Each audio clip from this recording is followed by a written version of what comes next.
for that whenever you're ready. Okay. Before you do your top 10 list, I'm very excited to see how accurate this is going to be. I spent most of the day at the lab pondering this question, and I was very worried when you said you might not make it. Yeah. Nah, I'm glad that it's you're all here. good. Although I did spend today making 2 students really, really mad when I took away their cell phones. Oh, I made my daughter mad taking away her Kindle.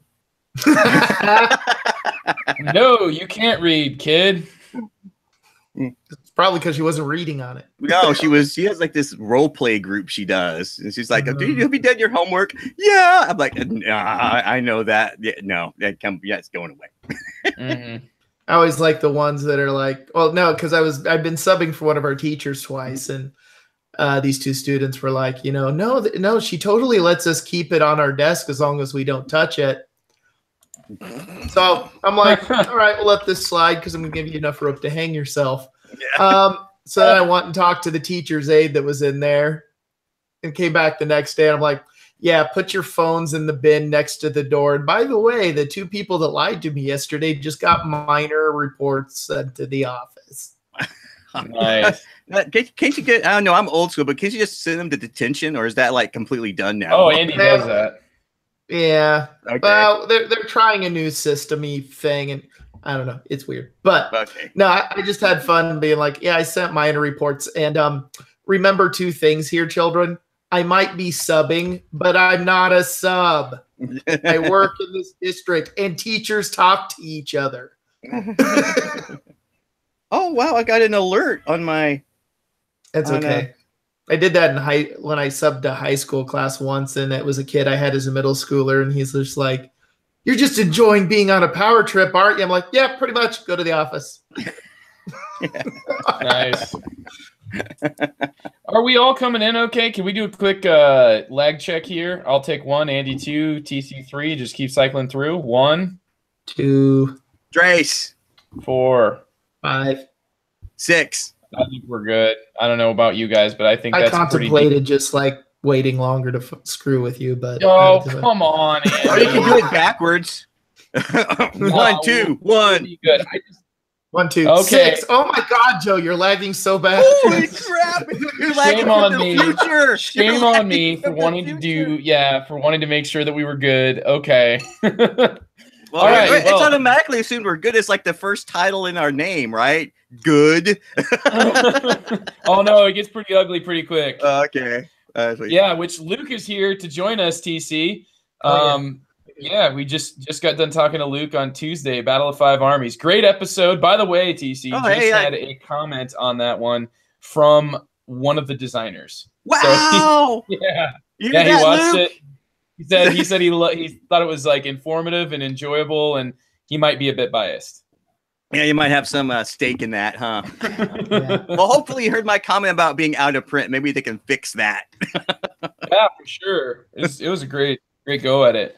So, but Andy, I don't know if you're familiar with Luke. He participates in the in the guild, and he actually started up together with a friend in Medicine Hat, Saskatchewan. They started up an 18xx, not an 18xx convention, a train game convention. Yeah, so, is that called Scapoose or something? Chattanooga. Oh yeah, no, I know that Like one. Chattanooga, Hattanooga. Yeah, I So, think he's been on like the what was it? Dual gauge or something before. Yeah, that sounds absolutely. Who's also here to join us tonight? Gonna come to support. Kyle is here of the Dual Gauge. So here. Wow, in look, our all chat. the 18Xs are coming out of the woodwork to support you, Andy. Yeah, that's pretty cool. Better not let them down, Andy. Yeah, I'm not It's just a saying something countdown. should be on your list, but looks like the pressure's on. You're my favorite 1018. We'll just say if it chronological order. right. If it was a system, I only put it down once. Otherwise, more than half the list probably would have been 18 starting something. 1801, 1802, 1803. 1803. Yeah, I just want to say, Andy, on my list, I only put 1 coin game in, even though I could have put like 5. Yeah, you use the coin system. Yeah. That was impressive. So, Andy, yeah, it'll be. I think though, when we do mention your 18xx, maybe you can give you some leeway there, dude. Say some of your top ones. Say which ones made you put it wherever you put it. All right. So, are we ready to go, gentlemen? I'm ready. No. All right. Yeah, let's go. Count backwards. And Are we lagging? Are we lagging? Here we are lagging. So we got a handful of viewers here ready to go. So good to see you there, Keegan. From I got a chance to play with him this last weekend, and I'm going to be reviewing a game for my segment that I actually played with him. So and I was just about to buy it, believe it or not, from Game Surplus right before this episode, and I had my entire cart ready to go, and I just I balked right before I did a no, I just need to wait until one more thing comes out, and I've got kind of something down the road that I'm looking forward to. But between like the Tea and Trade expansion for Fields of Arla and the expansion for Marco Polo, which I know is Andy's favorite game, probably going to make his number one on this list. Sweet. No, Andy hates that game. Andy, I don't know. That game just it's the wrong top 10. Okay. It's not so much that I hate it; it's just that I'm eternally confounded by it. Which I thought that's what you loved about games, man. No, it doesn't confound me in happy ways. No, yeah, it just like breaks your brain. So I'm gonna get a doll out, be like, "This is where Marco Polo touches me." I also had Orongo in that cart, and then Word Slam. So, but I'm going to be talking about that anyway. So it looks like there's a new Martin Wallace game at Game Surplus, The Arrival. The Arrival, I know. I looked it up though. And That's an older implementation of Mordred, and it had a Dice Tower approved sticker on it. Oh, yes, I see it right now. I've heard from some of the heavy game community that it has not been well received among those people, though. Yeah, I thought it looked really cool. Like it was kind of a smaller box. When I see Martin Wallace on there, it's like ding, ding, ding. Yeah. So, hey, and joining us for top 10, Andy is Carter, who I just played some games with at the high school game group here before coming here. We played Sheriff of Nottingham. We played several games of One Night Ultimate Werewolf, and we also played a couple games of Deception, Murder in Hong Kong. So it was a good night for that. But none of this stuff's going to make it in the... I was about to say, this is not going to be anywhere near this top 10 we're going to be discussing. No, that's why I'm saying it now, because it's... Yeah, I'm saying it now, so right before we get started, because it's definitely not going to be anywhere near Andy's top 10. And I'm planning not to derail your top 10 with that type of stuff, Andy. Choo Choo. Choo Choo. That's your episode title, Andy. Your top 10 is just... I was running out of ideas, so Choo Choo. Choo Choo. That's this episode name. This is gonna pop up as in iTunes. It's gonna be Choo Choo, Andy's top 10. And Andy will be secretly happy about it. He'll be like, yes. Yeah, I'm not very secretive about much of anything. So, well, 3, 2. Joe's lagging.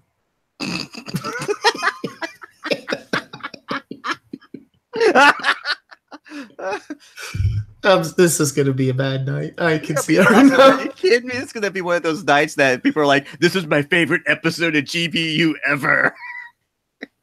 It's going to be one of those ones like, so is Andy drinking whiskey before the episode? No. But I could fool. Okay, never mind. Go ahead, Joe. That was my teacher face. It worked. Oh, I was too busy looking at the Game Surplus website. I didn't see what you were looking at. He's like my middle school students. I am. Am I grounded? Am I going to detention? I feel like this is the MST3K episode of The Good, Board, Ugly. Like, this is going to be solid commentary. No actual reviews. Just when's Joe going to talk? What's going to happen? Yeah. I'll keep you 1. guessing.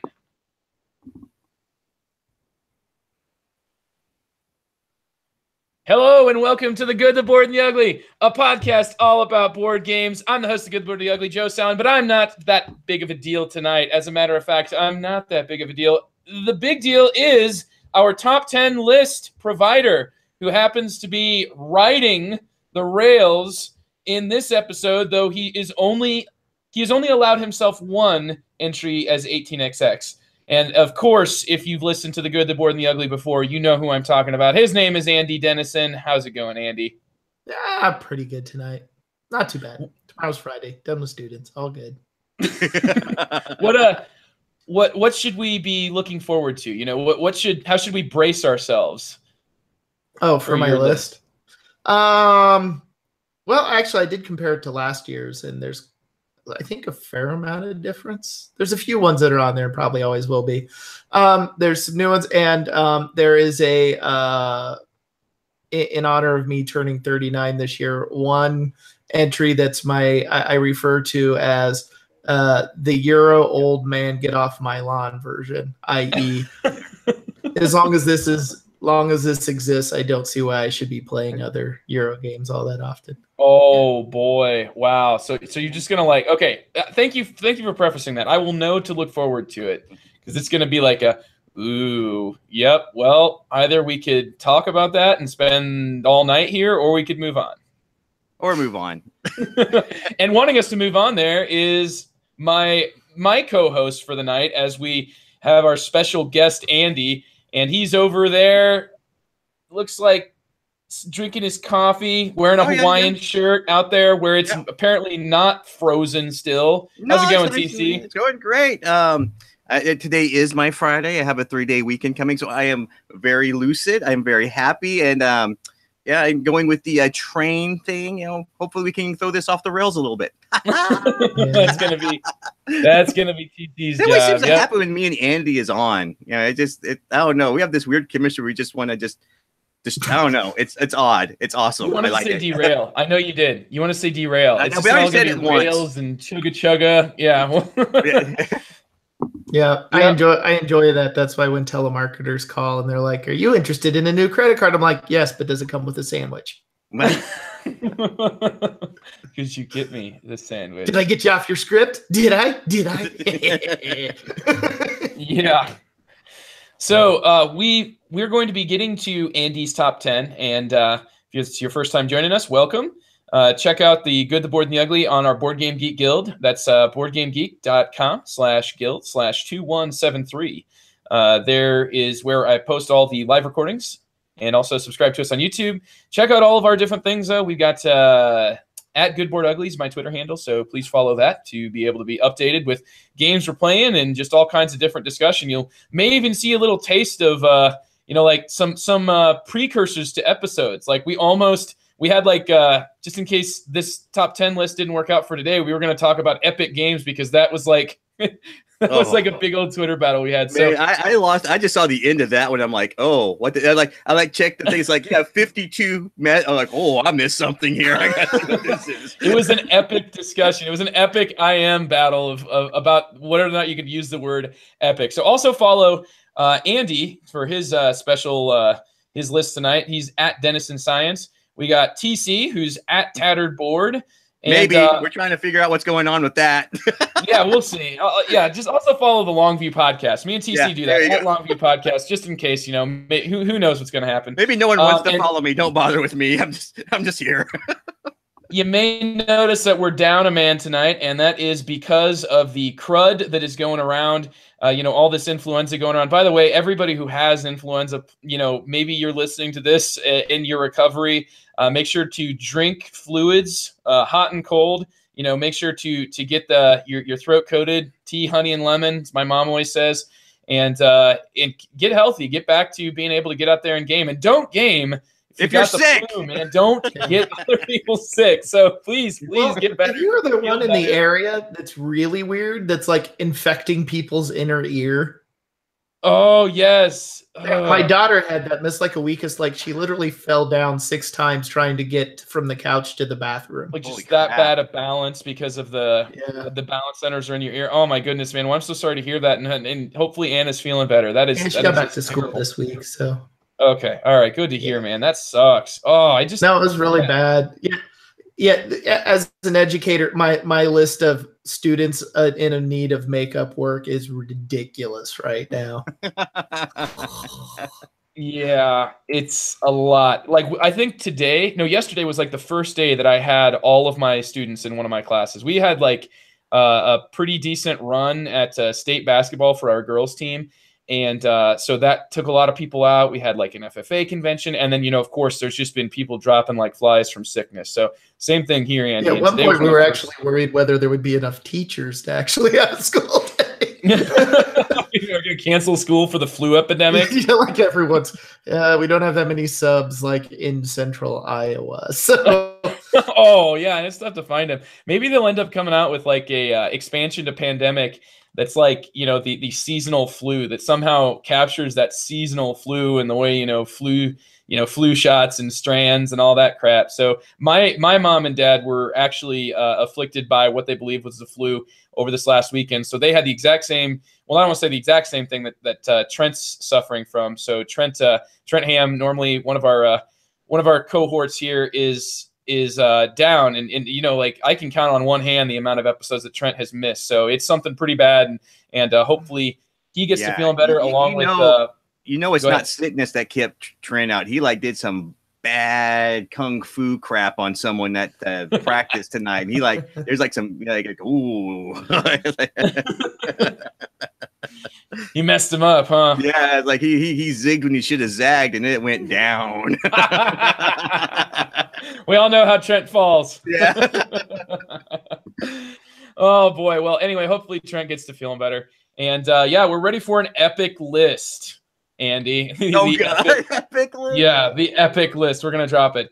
All right. Before we move on to our reviews, thanks to our sponsor, Game Surplus. Check them out at GameSurplus.com. You're going to be able to find all kinds of great stuff. And recently, they just had, and I was telling this before the podcast started, I had an entire cart full of stuff ready to get. And I just, at the last minute, I lost my stomach on and maybe it's getting to the end of it's getting to a point where I don't have a ton of money, a ton of disposable income. But they have the Voyages of Marco Polo expansion, the Agents of Venice, which sounds a whole lot more intriguing than it probably is from like a secret agent standpoint.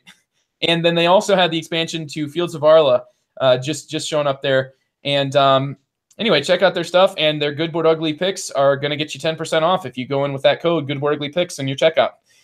So reviews, and let's kick it off with Andy so he gets a chance to rest his voice before his actual review. These are continuing thoughts that I'm sure you're going to love to hear about, TC, and I can actually chime in. I'm seeing what it is. Yes.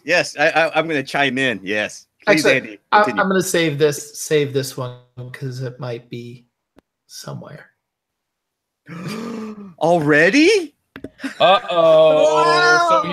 Wow. So he's already going to defer. Oh, wow, man. We haven't even started. He's already deferring. Holy cow. Yeah. Yeah, now for the top. Okay, wow. So we'll then move on to moi. Why not? I'll go ahead and go here. I usually don't like kicking it off, but Please go. What have you played, Joe? What are you reviewing, Joe? I'm all ears.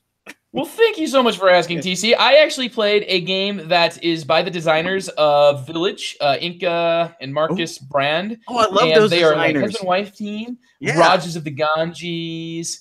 Yeah, they Exit escape room games, and they have a new game out called Word Slam.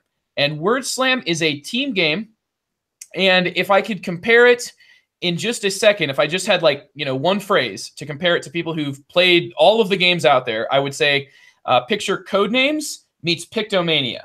And that's kind of where it's at. It feels almost like it's inspired by the destruction of language that calls to mind like 1984 and the whole subplot of like, we're going to destroy words and simplify it down to just 150 words, and that's kind of what you've got to do here.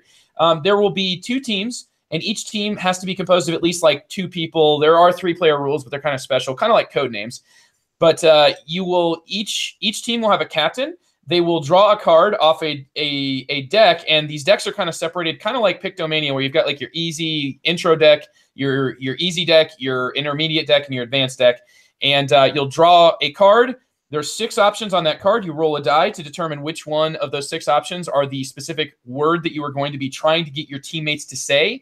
And so it's kind of like password in that aspect. You are then going to, as soon as you start off by saying one team says word, the other team says slam, it's like as quick as possible, you're going to be rifling through an identical decks of cards that are separated by kind of like parts of speech that they are, or by general ideas. And you're going to be taking these cards and placing them on this stand so that your team can see them, but the other team cannot. So you're going to place a card that says something like woman, place, a circle, it'll be like maybe colors, an idea of quantity, and you're just gonna be trying to get him to say something which starts as simple as, just like a banana.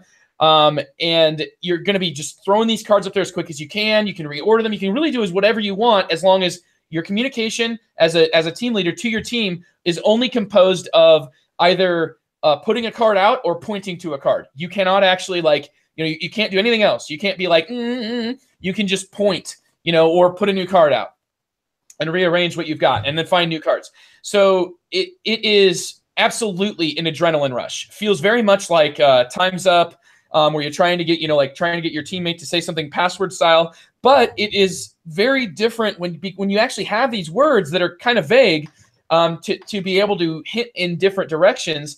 You are really you start sort of thinking, I would say one of the biggest bad paths, like the sort of the path to destruction that I led myself down, was like, if I would see something, if I would know as the team, as the clue giver, if I would know the direction I wanted to go and know of a specific card, it would almost always limit me, because I would be like, okay, which of these 150 cards is the card that I want? Whereas if I just kind of went through looking through cards and I was like, oh, that one will work, that one will work, that one will work, it was almost always a much better opportunity, much better guessing experience for the rest of my team if I had my mind open and wasn't closed to one idea. And I just feel like, just because you're rifling through these card decks and trying to get that happen, it's really an intense, cool experience, something that I really do think there's a place for. Think kind of like the idea behind Codenames, but whereas, as I was talking about with people I was playing, whereas Codenames is a very pensive, slow-moving game, even though it's a fast game, and I absolutely adore Codenames, it's not super it doesn't really get your blood pumping. It's kind of like, it moves at a kind of plodding pace, even though it's a very party game. Yeah, exactly. It's more thinky. This feels like the word element, but super party, like fast as you can. It really is intense. It's cool. There's tons and tons of cards. Like double the cards of in, say, like Pictomania. I'm not sure if that's actually how many there are, but it felt very similar to Pictomania, but think like a word game aspect of it. So I thoroughly enjoyed this and was ready to buy it right before. It was one of the games that was in my cart that I never did check out with, but we'll see where that goes. So anyway, that is Word Slam. Really, really enjoyed my game of that. And I just before I move on to say, I also had an excellent time this last weekend at the convention that I was at, which is GammaCon. 2 episodes ago, I believe it was, maybe 3. We had Keegan, who's here in the chat. Hey, Keegan, to join us on the podcast. And he was an awesome guest. And then I got a chance to play games with him over the convention, which is a small gaming convention held in a fairly local place for me, about 2 hours away. It's right where my brother lives. So it was definitely just an awesome experience. I tried to put together a little video if anybody's interested in that. It was an idea of what a local convention can offer. So, I mean, for those of you that are in other places, I know we field a large variety of different listeners. Some of you might be within striking distance of that. I'm pretty sure Jerry there could make it down. I know that Kane Klinko, a designer from the Madison, Wisconsin area, came down as like a guest designer. Anyway, GammaCon, really, really cool experience. Got to see all different kinds of things. Check out my video on the sound coefficient if you're more interested about that. I don't want to take up any more time with this, but thank you very much, guys. That was my review of Word Slam. So, Andy, what do you think? Would you rather stick with Codenames? And I know that Codenames is one that you've kind of been stuck in sort of like a purgatory with in the past. And so, yeah, Andy one time got stuck in like 8 games of Codenames and never ended up getting to actually play. This was when Andy started becoming like a heavy game advocate. It was like, I am not going to get stuck in that situation again. Now, I don't want to put words into your mouth, Andy, but like, now, to be fair, that was like 3 weeks of getting stuck in games like Codenames. It absolutely was, dude. And you really had, I mean, you had a point. Like it was a lot of just, this is what we play. And everybody seemed to expect that everybody else was going to play Codenames, which, it definitely changed. The dynamic changed a lot in response to what you said. So, but Andy here, would you be at all interested in a timed game, or does that just totally like whereas you were okay playing Codenames, Word Slam, you just are going to slam that door right in the face? Yeah, depends on the day. Timed games don't bother me as much at this point. I don't know. It's weird because I would still play Bunny Bunny Moose Moose, but for the most part, I hate games that time doesn't bother me more than make me have to get up and do stupid things. But I feel like in Bunny Bunny Moose Moose, everyone's doing stupid things, so who cares? No. But Yeah. like we'll put it this way. My daughter used to have a game called Fairyopoly. You could draw a card that says, "Get up, walk around the table, fluttering with little wings."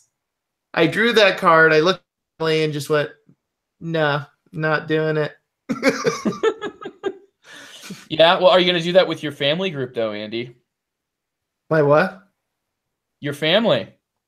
Oh, no. I'm training Will to play better games.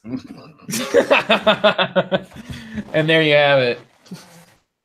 All right. Well, TC, I don't know. This sounds like it would be cool. You need at least 4, so this could be a Reed family grudge match type experience. I'm always interested. I will play anything that these 2 designers put out. I even played Bugaloop, which was a little hex bug that just buzzed around the board that the Inca and Marcus did. And yeah, these Wait, 2. There's more than Bugs in the Kitchen that did that? Yeah. And wow. I just whatever this husband and wife team comes up with, I always give it the benefit of the doubt, and I always play it. We even got that. Was it that escape game when they did the Pharaoh's Tomb? They are such versatile designers. I've got that now. We are going to hit that. And that one's like sitting in my closet. We still need to play it. Yeah, you got to try those, man. Now Those exit games are really high quality. Pharaoh's Tomb. Joe said it was cool. Like, okay, we'll play it. Yeah. I think you're going to like it. It's a tough one, but I think you'll like it. No. Well, TC, why don't you tell us all about your game of the week? Well, I don't know if this is so much a review as a first impression, because I wasn't expecting as much to this game that hit. Oh, before I get to mine, Trent put on here Pandemic IRL as a review. In real life, I put that down. Oh, okay. So I was excited because I thought there's a new pandemic. I'm like, Pandemic in real life. That's okay. I just got Jodified. I'm sorry. Oh, you did. You actually got. I would call that you got Trent trolled. Well, by I was me. actually excited. I was going to ask Trent what that was, and he would just laugh in my face. But maybe Pandemic's the LARP. Yeah, the LARP. No, but I got a chance, based on your recommendation, Joe, I got a chance to play an initial game of Spirit Island, because this one really had me intrigued because it was a co-op game that heavy gamers were just losing their minds over. I mean, people who don't like Pandemic, normally like co-op games are just like, oh, Spirit Island is like the one co-op I'll play. I'm like, oh, okay. And then I went to my local game store and it was 40% off the discount shelf, and I was like, oh, look. And before I could grab it, one of the guys I game with grabbed it. In addition to forking out $150 for all the Rising Sun stuff. And I was like, you just dropped like a lot of money. I didn't. I'm going to play all this. Thank you. So anyway, thanks to Steven, I got to play Spirit Island. But Joe, you just listening to you talk about this one really had me intrigued. So we broke it out, and it's a rough game to wrap your head around the first time. But the one thing I can say I really like about it that really took us off guard was the free form play of it. So you you're stuck with you have a hand of cards that you can get more cards of eventually, depending on what action you take. But there's fast action cards, which has a bird on it and a turtle for your slow. And of course, there's ways to mitigate all this depending on which spirit you play. Messing with things, of course. But what's really cool, the thing I really, really enjoyed about it was like, okay, this is everyone who has a fast card can play, and then you show your cards, and then you converse as a group to figure out how you want to execute your actions in what order in order to optimize the state of the board. And oh, that's really cool. I mean, you can either talk or you just do it. I loved that. That was pretty neat. And then after the settlers come in and wreck the island, then you do your slow actions. And there was a lot to like. And we played on we had the starter characters, the starter spirits on the lowest complexity, and the game was brutal. Oh my God, that game was tough. I mean, we won it, but it was close. And the only reason we won is I drew the tsunami card, and it just happened to be the area that was causing the most trouble was a coastal scene. I'm like, guys, this place is going away. Watch this. Boom. 6 fear go off. And yeah, then the fear mechanic, you can you put those cards out, and depending on what round it is, it triggers an ability. And I love the in-game conditions. the initial one is you have to wipe all the plastic off. As you get more fear, which is cool, any game where you can cause fear, that's pretty cool. Then it becomes cities and towns, and then later it just becomes the cities. As long as you get the cities off, you've won the game. So yeah, very solid first impression on this one. I really want to try with some of the more complex. I played the water god. It was like water pushes in sunshine or something. I was pushing crap all over the board. I'm like, Settler, nope. You're gonna push this. Hey, I'm gonna push this over here to the fire god next to me, and he was just like wrecking them. I was like, yeah, go over there. You can just take it out. And very, very solid impressions. I can see why heavy Euro gamers in particular are really taken with this one. It does seem it's going to take a lot more plays to really wrap my head around, but I think that's any game that makes me want to play it again is good. It makes a nice counterpoint to John Company, because here in John Company we're trying to like take India, and then as Spirit Island we're trying to get the settlers out, right? So it was a weird counterpoint game to play, because we had planned on playing John Company, but it didn't materialize. So they came by Spirit Island. I was like, guys, this is like the antithesis of the game we wanted to play. But yeah, if you don't like co-ops, but you like heavy games, I think I can give a pretty strong recommendation for this one so far. Have you played it anymore, Joe? I've got like a dozen games under my belt. I'm really still wanting to get it played with all those extra scenarios that are included. The expansion adds like more of them, and then the adversaries you can play against, and then I've got the two extra like boards that they were selling on the website just for like Gamers Appreciation Day. I got those and still haven't tried them. But yeah, TC, I will be doing my top games list, and let's just say I'm deferring for 2 weeks here. Well, this thing's climbing up on Board Game Geek too. I think this game's going to be a slow burn. I mean, it's up to 87, and it seems to be climbing. I mean, this might be a sleeper hit here, guys. I mean, the last game I saw do something like this was Isle of Skye, and that was just because the game came out and no one knew what Alexander Fifter was, and then like the Great Western Trail came out. I'm like, oh, what about those other games? And that game just skyrocketed. So I'm wondering if this one's going to be more popular as time goes on, because it's climbing. I'm looking at it now. That's pretty impressive. 87. Wow. Oh yeah, I think it'll reach even higher than that. I think you'll see it in the top 50 for sure. I think it belongs in the top 20, but if I speak much more, like I said, I'm going to be stepping my own toes for later. Okay. Have you played this one, Andy? Yeah, I actually liked it. It was much more interesting when you got into like the more advanced spirits, because that was the Nightmare God looks amazing. Yeah, I played that one. Yeah, that was really fun, where it was basically all about like not cleaning off the board at all and just racing the fear track. That was pretty fun, because I think when I played that, somebody else played like a spirit that was somewhat similar to that. So like the board was just being ransacked by units because neither one of us actually had people that could do anything about it. So we were just like rushing to the fear end as fast as possible. Yeah. We weren't handling the board. Yeah, and the balance between the way that all the characters interact, I mean, the spirits, I mean, it's pretty, just with the low complexity ones, there's a lot of interaction in how like you could like chain, like, I can do this, like as the water god, I like, hey, anybody want energy? I can play this card, cost me nothing, and whatever how many action cards you played, you're gonna get energy. And the guy to my left was like, I want to play 5 cards, give me that. I'm like, okay. And then the other guy was like, dude, I can make that happen twice. So the guy who's doing all the damage gets like 10 energy, just bam, like that. Cool. I like games that encourage that type of interaction, and so cool stuff. Thanks, Joe. I'm glad I got a chance to play it. Hey, and I would actually recommend, I think that Kate would be able to wrap her, she gets really interested for a theme, and I think this one right here is oozing with theme. I think that like the nightmares and stuff, I think, Well, I'm hoping in the future Kate's got some games played that have really taken me, so I'm surprised she wants to talk about. So here, maybe in a few weeks. Yeah, I mean, I was like, really? You like that game? And okay, cool. I wouldn't have expected you to like that one. Although I will say, for the record, she really wants to play Rising Sun just because of the giant Godzilla figure. All right. Well,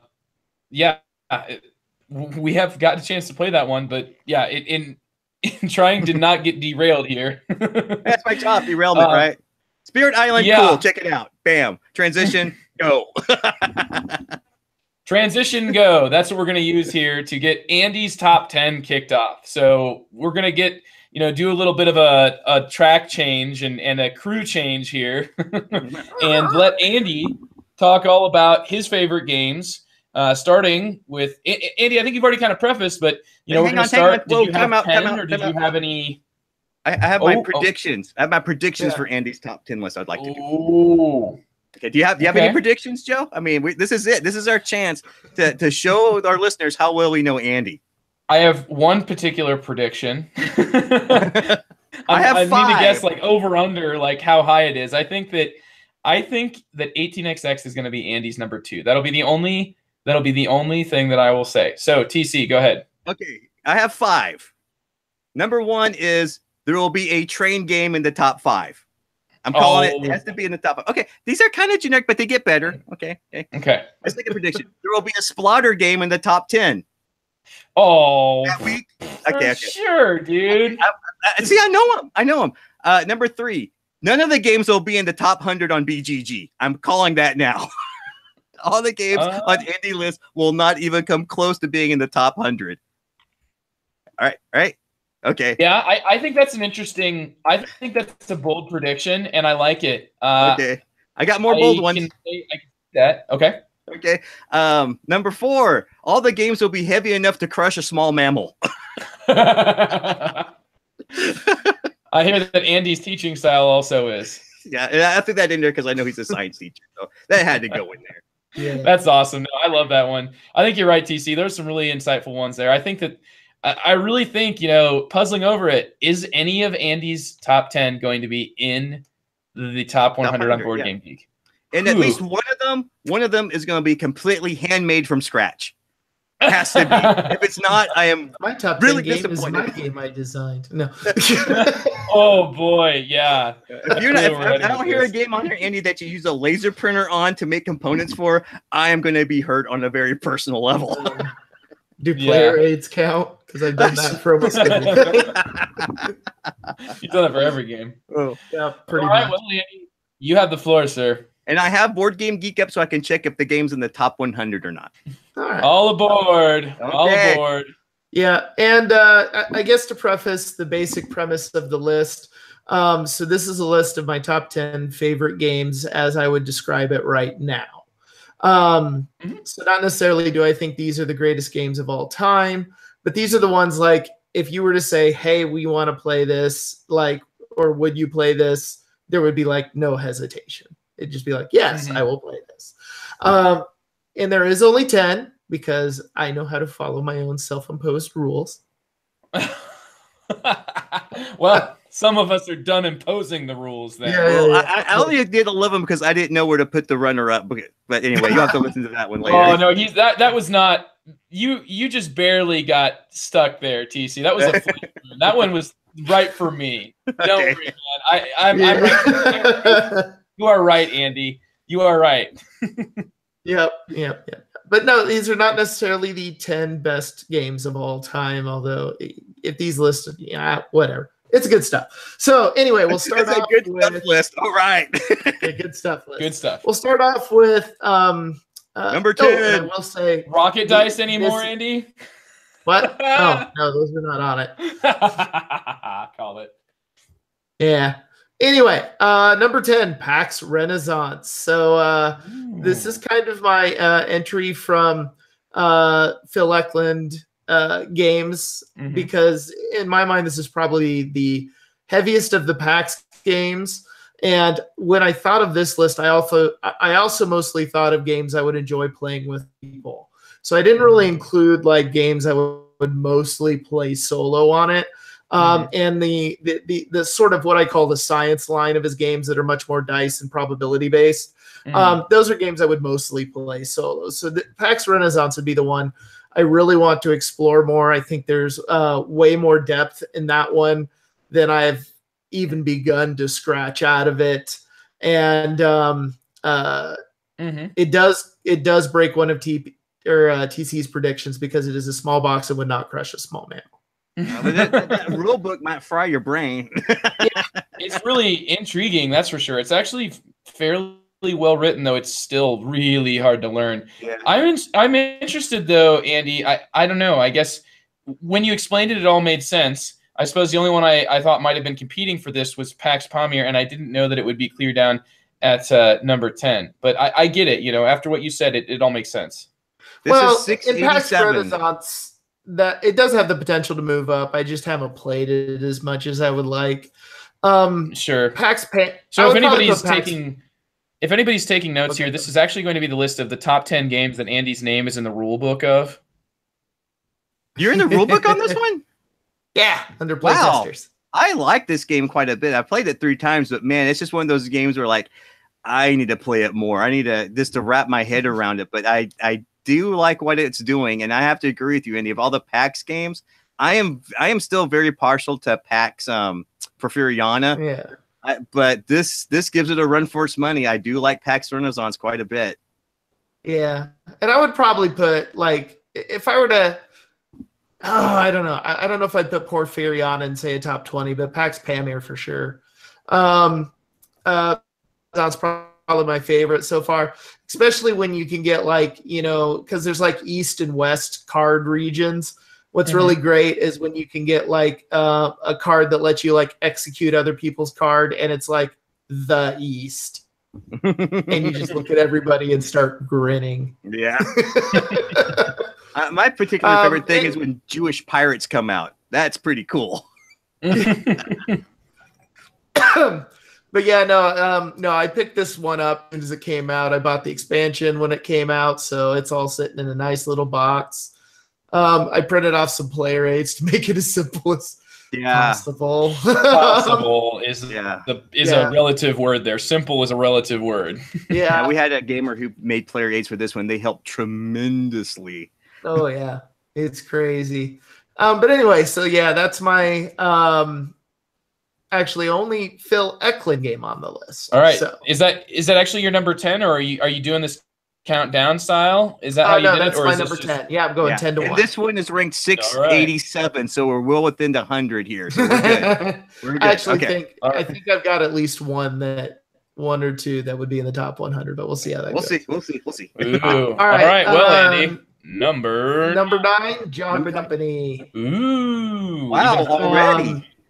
Yeah. Once again, I think maybe could be higher, but once again, only barely scratching the surface of this one. And actually, I messaged you about this, Joe. I thought I'd screwed up a rule. It turns out when we played it, I actually did have all the rules right, amazingly enough. Yeah. Well done. Because it's not easy, man. There's a lot of procedural things to make sure you got. Yeah, right. And so the thing I just love about this game, and that's really sticking with me, is it's got kind of the business economic side theme to it, which I really enjoy. The simulation aspect I find interesting. For some people, that can be a turnoff, but because this is not like there's some games that you play and the game kind of eventually gets out of the way and you're playing the players. That is not this game. You are playing the game with other people sort of attempt. The way I refer to it is it's kind of like an economic slot machine that everyone's trying to kick a certain way to spit out more money for you than somebody else. That's actually a really good example. Did you come up with that? Yeah. I like your description, Joe, where you called it riding an electric bull. Yeah, basically is. We're all riding the electric bull. Yeah. You're all riding kind of the bull, and occasionally you reach over with a knife and cut your opponent's straps. You kick them off of it and see how far they can fly off the thing. Or you give them a harness to keep them stable, but it's like you've attached a leash to it and you hold the other end. Yep, that's basically what's going on. But what I like about this is negotiation in games I appreciate, but I think I enjoy it a lot better when there's sort of a structure to the negotiation where you can kind of value things and decide, okay, is this really worth this to me or not? So like a game of pure negotiation like diplomacy, I find less intriguing, but one where there's like this, where there's a structure you can negotiate around and kind of get a feel for it. I enjoy that kind of stuff a lot more. I'm assuming, for example, like Rising Sun, I would probably find interesting as well on that aspect, at least the negotiation part. I haven't had a chance to play it yet, but I really do like negotiation, but I like it when it's a part or a structure of another game, a lot more going on with it. And I could only see John Company really improving in my eyes. I've only really played the tournament 6 rounds. And we haven't thrown in the possibility of having the monopolies revoked and just opening firms. And holy crap, how does that game? There's just a lot. When I did it at HeavyCon, I kind of enjoyed it. After 3 plays of it, I really like this game. And, you know, I've enjoyed teaching it. I've got that down pretty good. It's just, I don't know. It's just a really, really neat design to me. But it isn't for everybody for sure, because it can be vicious. And there's a healthy smidgen of simulation aspects to it. So if you're someone who doesn't like simulation kind of games, you might be put off a little bit by this, but it kind of hits all the right notes for me. So yeah, I have it at number 9, and honestly, I can only see it going up over time. Well, the only reason this particular game get hit my list is I don't know where it's going to fall. I mean, I would need to play like I'm on your boat, Andy. I'm enjoying what I've played. I haven't played a full game yet. I really want to see how the individual companies work. But I will say this. It probably will be at some point once we get it under our belts. And hands down, this has been the most fun I've had playing a game in a long time. And the biggest reason for that is it's a sandbox game. You can play this game however you want. The last game we played, we were just like, hey, guys, let's just see if we can make it to round 6 and keep the company afloat. Let's just see if we can do it. We crashed at 5, and that was trying to keep the company going.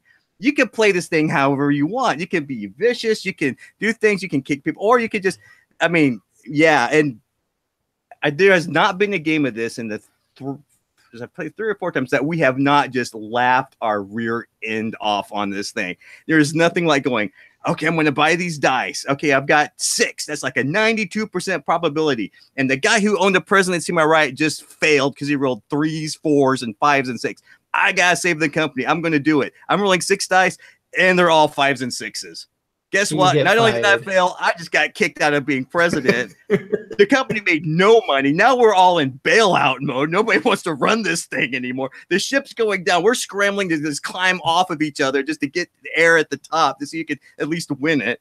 And check this out, guys. We've played this 3 times with my wife, and she has won every single time by just letting the guys wreck the company. And she just plays smart enough to make as much money as she can, to buy the victory points she can, and just wins the game. It's good. I could spend a whole episode on this one. But yeah, when Joe said it's like a mechanical bull, I'm like, Joe, you've nailed this thing.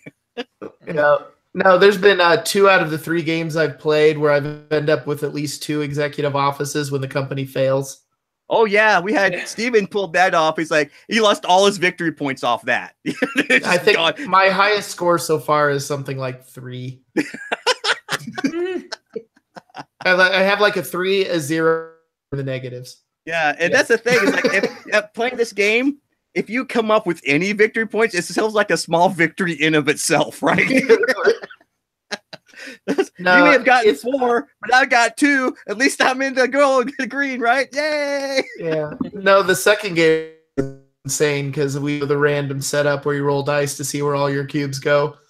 And when we got done with random setup, I looked at the shareholders box and there were 9 cubes in it. And I'm just like, oh dear God, this is not going to go well. There's going to be some interesting payouts. There's going to be some angry shareholders when we can't do this.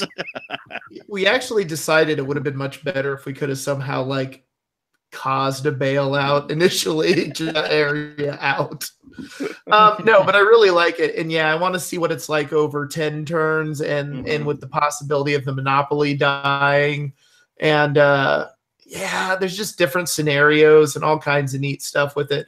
It's a really, if nothing else, it's a really interesting design. And I gotta say, the one thing I think Cole Worley is just unbelievably good at is graphing, because this game could have been so much harder to figure out, but that board just nicely leads you through what you need to be doing.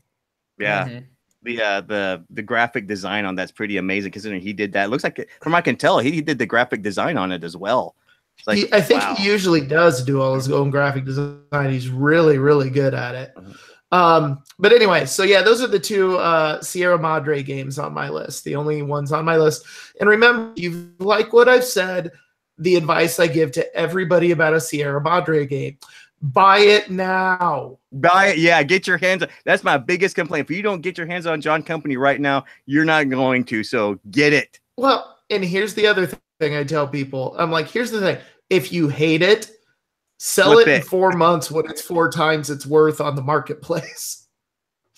And you're safe on this one too. This is ranked 2,854. So you're doing good. Doing good. Okay. Yeah.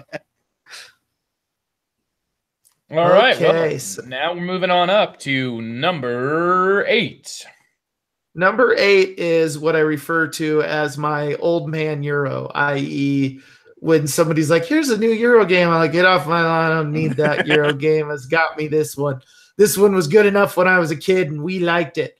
So anyway, that game is Agricola, particularly with Farmers of the Moor. Yeah, good stuff. Yeah. Oh, well, here goes my prediction. Yep, there's your top 10 right there, TC. Yeah, top 100, yeah. Yep. So anyway, that's Agricola with Farmers of the Moor. I need to go into large explanations of Agricola at Just this a fantastic game that you need to play sometime, TC. Yeah, ranked 15. Whoops. Okay, well, there's 2 of my predictions blown out of the water. Okay, I tried. I don't know. Andy's totally mainstream.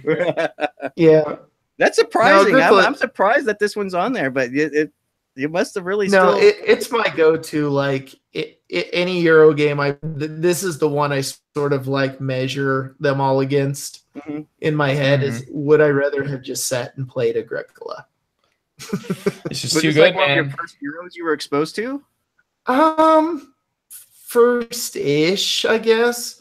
But yeah, I played it for quite a long time. I'm not what I would call good at it, but it's just really enjoyable. It's got enough interaction to be interesting. It's always real tense. You're always looking at the board going, please God, don't take the sheep. Please God, don't take the sheep. Or the even better one, somebody else needs the sheep and you're just like, I need some food. And you just like barbecue all the sheep instantaneously and don't put them in a bin. And like the person sitting there with now empty pins, just you can see them start to tear up. Have you played the app? So, yeah, the app's actually really good. I don't think the app has farmers. I would really wish they did. That would be nice. I just like the added bonus the farmers gives you, where you have to like cut trees down and drain bogs, and it gives you another decision like, do I put out the worker placement guy or do I take this card action? And that adds kind of an interesting dynamic to it. So I think I like it a little bit more with Farmers of the Moor, but I don't a game of it normally either. So it's not like a must have it, but it's definitely enjoy it a little better with. I do too. I think that it's really interesting because you add those bonus actions, where it doesn't cost you your worker. And, no matter how tasty whatever it is on the board is, it's really nice to just get a free action. So I think it really helps to sort of, balance out and make it feel like everybody gets a chance to either do something that's great on the board or, get a free bonus action that they didn't have to spend a worker for. Yeah, and I also like the sort of like chopping down like your areas to get resources, so you can get wood by chopping down trees that start on your farm and things like that. For sure. Everybody has a different sort of puzzle to solve as well as a result. Yeah, I just think it opens up the game a little bit more to make it in. Yeah, either way, quite frankly. So. All right. Well, maybe not the fairy deck though. Game that needs no. Oh no! Don't do that. The X deck. No. So, a game that really needs no introduction, no explanation. Agricola at Andy's number 8. And now, number 7. Number 7 is my go-to game to get something that'll give you, a similar experience to a quote-unquote sort of American-style, hack and thrash giant thing map with all kinds of crazy stuff, and that's Mage Knight. Still really enjoy Mage Knight. Haven't played it in a while, but still, that's like, when people are like, oh, let's play this crazy Fantasy Flight game with all kinds of weird spells and tokens and all that. And I'm like, but I have Mage Knight and it's better. It just doesn't give you the story. It doesn't spoon feed you a story, but it gives you a story when you're done. You created your own story. I went here, I did this. I was the, horrible, horrible knight that burned down all the monasteries for artifacts. I don't know. And it's always a crunchy puzzle. Like, you sit there, you're looking at the tokens, you're looking at your cards and going, how do I live? And every decision is just like, it's horrible that way. Cause it's like, okay, I could play this card and this card and this card to do this action. Or I could spend this card and turn this card sideways and use this crystal to do this action. Or I could tap this unit and play this card instead, activating that card.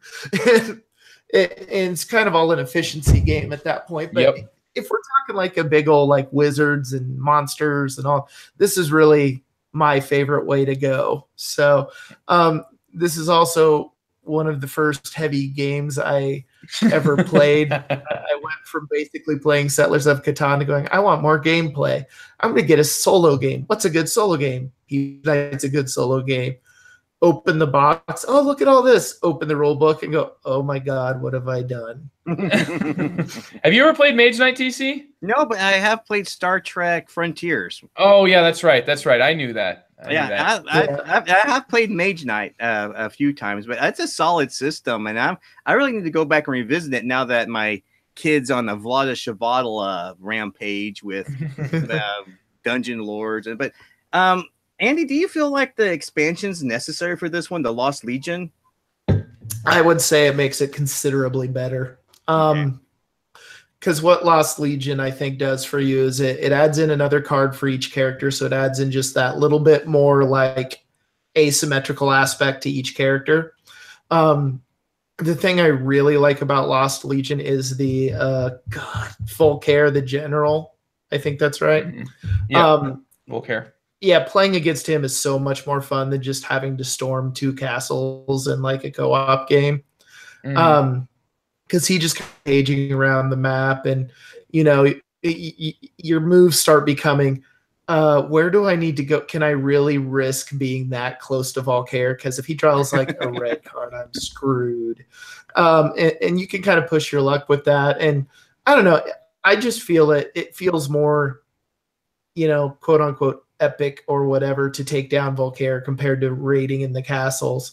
Because generally with him, what it always feels like is, we raid a castle, we like raid another one, and then hold up into the castle while we watch Volcair's giant army march towards us, and then just like pray take him down.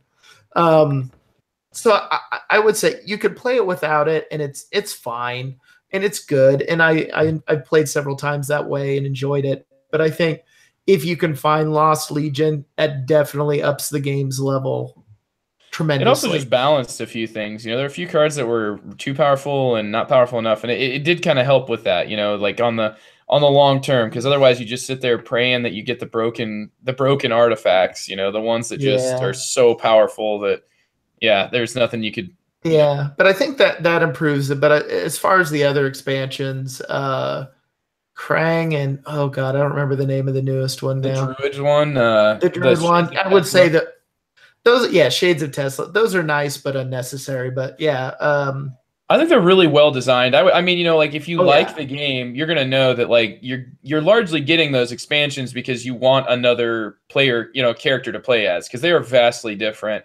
And I think that that the Krang one is maybe my favorite single character to play as, just with how different he is, with actually like sort of taking possession of monsters. Yeah. Yeah, you take possession. You're the puppet master. I really like that. But then the Shades of Tesla adds that whole, like, I would say that if I'm going to play a co-op game, something that's not Voltaire, I'm going to play one of those Shades of Tesla. I feel like the scenarios are really high quality, whereas, there's no real reason for me to go to any of those scenarios in the base game to go back to them. I don't think I ever would. I'd either play Voltaire or I'd play one of there's a few different ones for the Shades of Tesla. And I feel like, for that reason alone, it's worth getting them all. Yeah, this one really put WizKids on the map for me. I mean, I did not see this type of game coming out of WizKids. I was like, that's a WizKids game? Really? Okay. And it's still ranked high, unfortunately. It's holding at 16. Oh, yeah. Andy's got 15 and 16. Wow, we're just going to count down the top 100 now for the rest of go. Okay. Yeah. I'm pretty sure that's going to be the highest ranked game I've got going. So I think from here. Okay. All right. Well, that was Andy's number 7. And now, number 6. Wildcatters. Reprinted from Capstone Games. It's a really new one. Well, it's the reprints. Really I think the original game's a little bit older than that, isn't it? 2013? Yeah, it is. The original one's a little bit older. I really like this one though because it's got a nice economic side to it, but there's so much interaction as far as like leeching off other people. It's got a similar feel to Container, where you kind of want to get certain things to happen, but you've got to somehow con other people into doing it for you. This one, it's probably the weirdest one to pick because I haven't played it that much yet. But those first plays like left really good impressions on me.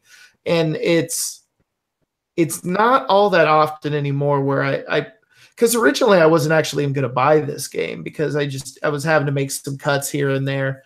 And, but I played it with Trent and I'm just like, okay, I was not expecting this. This is good. And so I don't know. I just find myself not blown away that much because I tend to research money thoroughly before I make a purchase now. So for a lot of games, I kind of feel like I know what I'm getting into before I actually break it out to play it. And this one just blew me away. It was not what I was expecting. I was expecting it to be more samey Euro kind of stuff, more just your typical, okay, I got to do these things, I got to be efficient about it. But oh man, no, there's just, like everything is, who am I going to leech off of? Oh, can I get them? What are they going to do so that I can take advantage of that? And it's got some area control scoring, some collection scoring. You got to do the share forth to pay people. And so, you can do a thing where like you would cause somebody to have to move. What it is, if they have a refinery and you put oil into it, they have to pay you shares out of their own stock, which is kind of a currency in the game. What's really great is then going to the refinery of someone has none of their own shares, and now they have to take a god awful loan just to pay you that. And then you look at them and go, you know what? I didn't even really want to put a barrel there. You just saw them in that terrible position. Yeah, you're just like, I can now bleed you and guarantee I am going to be ahead of you in the end game. But there's just a lot of stuff like that. And it's one of those that just kept me thinking several days after I play it, how I would do it. And kind of a theme here related to John Company, there's also the possibility for a lot of negotiation in this one.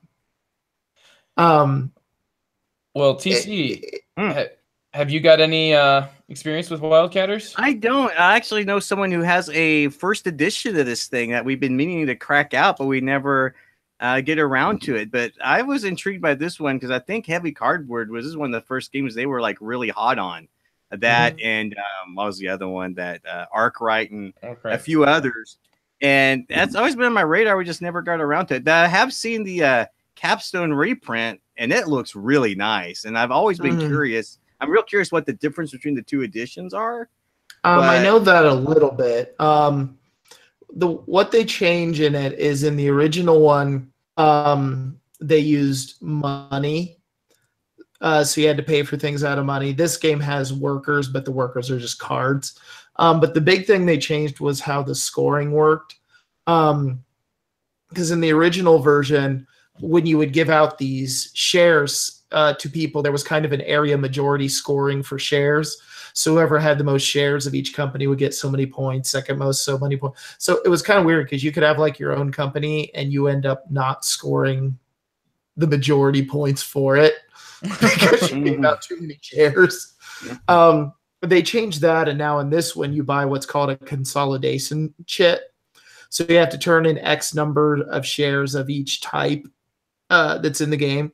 So, I'd have to turn in 2 blue, 2 yellow, 2 green, 2 red, something like that. And then you get this chit that is worth points at the end game.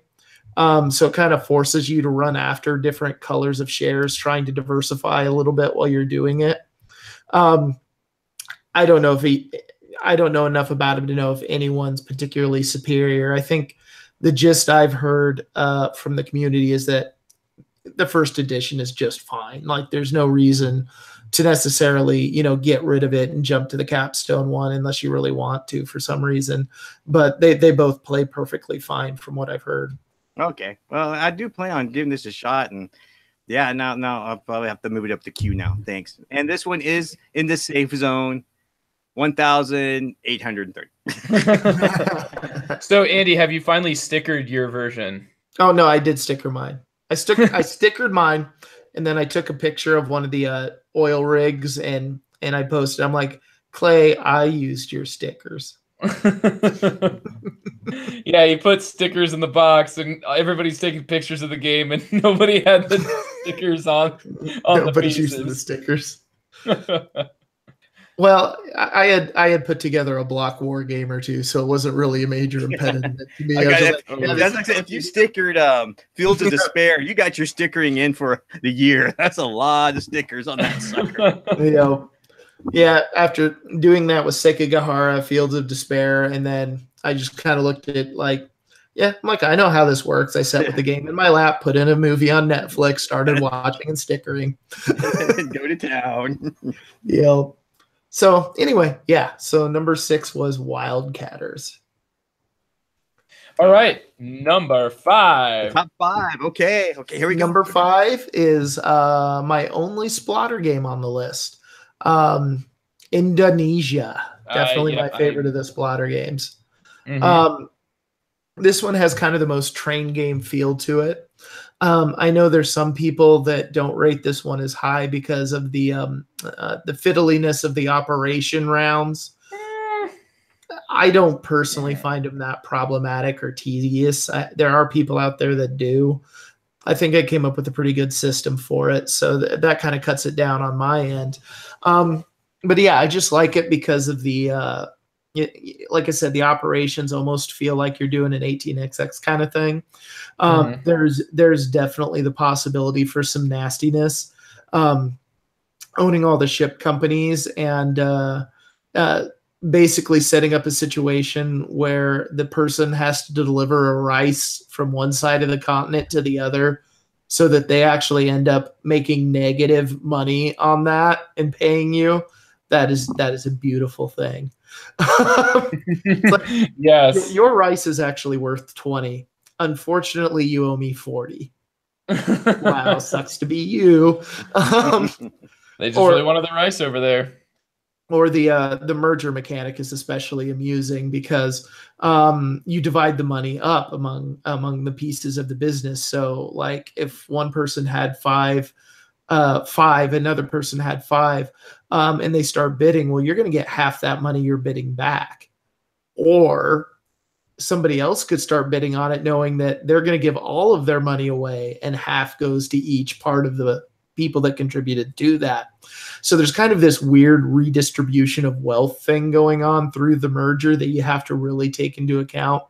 because you can end up once again in unpleasant situations where you're like, okay, I merged these companies. Yeah, and you just spent all your money. So I'm going to merger away. Oh, your other company there that was actually more valuable than both of those you just got. But yeah, they're mine now for a pittance because you gave away all your money. But yeah, it's definitely got that splatter nastiness potential to it, and that makes it really fun. Yeah, and I really want to get this one again to the table because I got for presents for kind of birthday, Christmas, and some other stuff. But I got all the upgraded meeples from a meeple source. So I think there's supposed to be enough you can get by without using any little chits. And pretty much once I got these, I took all the giant meeples and just kind of chucked them in the garbage at that point. But yeah, so I'm like, they were almost worth hanging on to just for amusement value. But I'm like, yeah, they just take up space. That was the second edition, right? They came with the giant meeple. Yeah, okay. And this is people. People is why it's important where you put your decimal points. There's a lesson to be learned. Have you played Antiquity? Once. I just played that a couple weeks ago. I really liked that one too, but hadn't played it enough. I think Indonesia would still remain the top one for me because I think it's kind of train gamey in a way. It's a little more economic based, which is definitely going to play better for me. But Antiquity was really good too. And I don't think, side tangent with Antiquity, I don't think anyone can fully prepare you for how much that game wants you to die. That's why I want to play that one. That's the one splatter I haven't played yet, and I am. It'll be hitting fairly soon, and I want to see how brutal this thing is because it sounds pretty legendary. Yeah, the meanness this game has. Well, the first time you put your pollution out, you're like, oh, this is not that bad. And then by like the third or fourth time, you're like, oh God, I'm running out of room. This is gonna be bad. Because you're gonna just start dying cemeteries. Yeah, you start after placing graves in your city, which is awful. And then if you fill up all of the spots in your city with graves, you have to start putting them over your buildings. And now your buildings won't work because people don't want to work with dead body, like the university lab. Yeah, they don't like working when their cube mate is a corpse. Yeah, well, and the best part about the graves too is all of them have an individual name on them. Oh, yeah, wow. That's right. Kickstarter backers or playtesters. Yeah, it's hilarious. No, it was a really good game. Still, Indonesia, fairly confident that's going to remain my top one though at this point. I mean, Food Chain had a little bit of the economic thing going on, but yeah, I enjoy the game thoroughly. Still would play it a lot, but yeah, no, Indonesia is my top splatter. Cool. I was just curious if you played any of the other splatters and if this one actually ranked above some of the other ones. Yeah, especially right now, Antiquity. Yeah, if I had to rank the big ones, I would probably go Indonesia, probably then Antiquity, then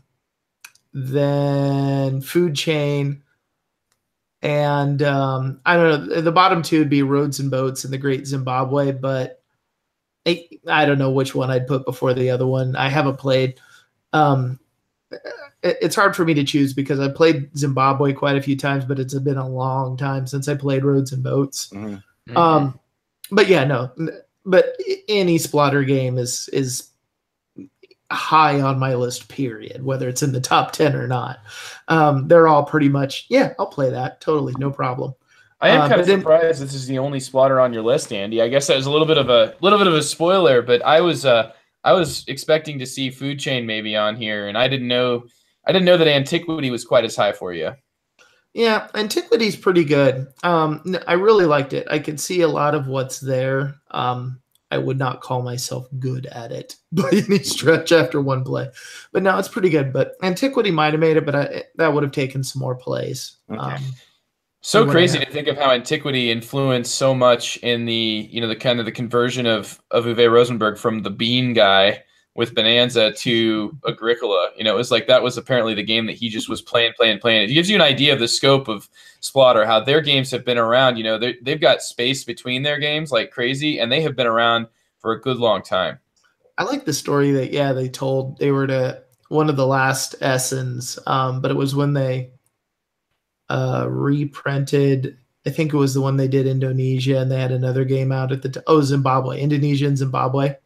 And like people were coming up to him and be like, "Oh, you're that new company that did Food Chain. Do you have any new games? Oh, look, you have like 2 new games. I've never heard of these before. Indonesia and and they're like, oh no, those are older games. We've been around a while." But it's just word of mouth. Food Chain was like a breakout game for them. So now they're getting, and God, they can't keep that dang thing in print anymore. You know, like what are they on, like the 6th or 7th printing for Food Chain now? And they still haven't upgraded in any way their production to like make it so they make more of them or make them cheaper. It's still the exact same. Yep. Well, and it's funny because I don't know if they always realize that. Like, you know, they were apparently at the Heavy Con before the one I went, and Edward was like, you know, you guys had a big hit there, and they're like, oh, we did? It's really that? You're like, well, we would think it'd be that great. And Edward was like, you must have been like the only ones then, because every reviewer was like, oh my God, this is the best thing since sliced bread. Literally sliced bread. You can make burgers. Pizza bomb. Butter rolls. Pizza bomb. Yeah, the radio tower pizza bomb. Yeah, oh, dear pizza bomb. Yup. Good stuff. But no, Indonesia is still my favorite so far. Okay. All right. Andy's now down to number 4. Number 4 is Arkwright. I really like Arkwright. This is, I would put this one even over Indonesia. This is probably my favorite non-train game, economic-based game. Arkwright, there's just a lot of gears turning, and there was the day, I think I won this game. I either won it or I came close, where I was running all 4 types of companies. So this was water frame, everything in, and I was running one of every kind of company. And literally it felt like I was like wrestling with numbers in my brain and trying to just keep them from spiraling into madness and out of control. But in the end, I think I won that game. And I was just like, I'm going home and taking Advil. Oh my God, what did I do to myself? But yeah, I don't even think I've had an 18XX where I was constantly thinking that hard just to keep it in control. Arkwright's awesome for that. I also like, plus there's something to be said for when somebody, you know, you're like, hey, let's play Arkwright. And they're like, okay, we say that a lot of games look like spreadsheets when they're economic, but oh my God, that game really does look like a spreadsheet. Yeah, it does. It does, but putting all those cubes out, and that gave something else. But I mean, the thing is, there's a lot more interaction in that game than people give it credit for. Because I mean, you can be in a position where you're like, oh, I'm going to be making a huge amount of money on lamps today. And then somebody comes along and you're like, I'm going to really sell more lamps than you because I'm willing to take less money for them. React to that. So I don't know. Arkwright, I need to play it more. It's a really good game. I love it. Yeah, my favorite non-train based economic game. Ooh, that Arkwright was my first hate purchase of a game, because I played it and I got like annihilated at this thing. I mean, I was bad. I'm like, I'm going to buy this darn game. I'm going to get that freaking instruction book out. I'm going to read it front to back, both rule books. I'm going to sit down. I'm going to wrestle with this thing. Both rule books. This is the one game that I bought purely just to wrap my head around it. And it was like challenge. It's like, I dare you to figure me out. I wrestled with that thing, and that's like the original one or the no? It was the capstone. Okay, because that's what I heard was considerably easier. I was playing my first game with people who had played it quite a bit, and I just I got left, and so I'm like, I'm gonna blow this thing. I'm gonna figure it out. And I had someone told me, but like, are you enjoying this, TC? I'm like, yes, leave me alone. that was like one of our games of Food Chain. I think Joe was at, but we were playing at a local restaurant, and the waitress came up to see us all like doing this, like cussing and staring at the board. And she was just like, "Oh, do you guys not like this one?" And we all look up like, "Are you insane? This is like the best thing ever." Unfortunately, I don't have a lot of people who like playing this game with me. Carissa won't touch it within an inch of her life.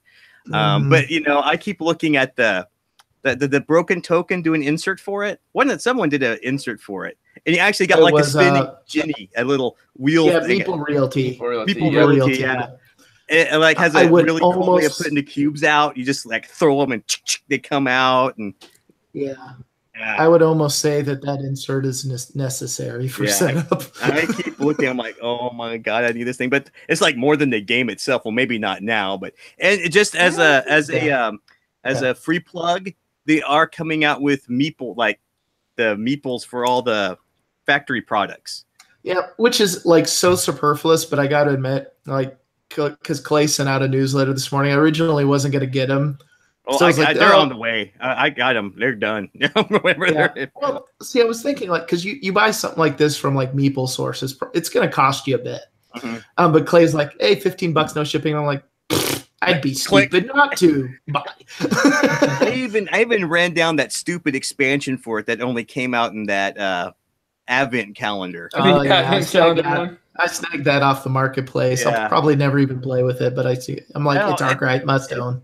It's so funny because people are like, man, you must really like it. It's like, no, I don't. See, this is a game I'm not sure I entirely like, but I will. No game will get the better of me. I'm just like, right. This is why I end up buying some games from Joe, because he looks at it and goes, Andy will deal with it. I was just so frustrated with Arkwright. I was like, I want to play it, and I'm gonna be good, and damn it, it's gonna happen. That's how I ended up with a copy 18OE. Joe was like, it's gonna take like 6 hours just to get this ready to play. Andy, do you want to do it? Yes.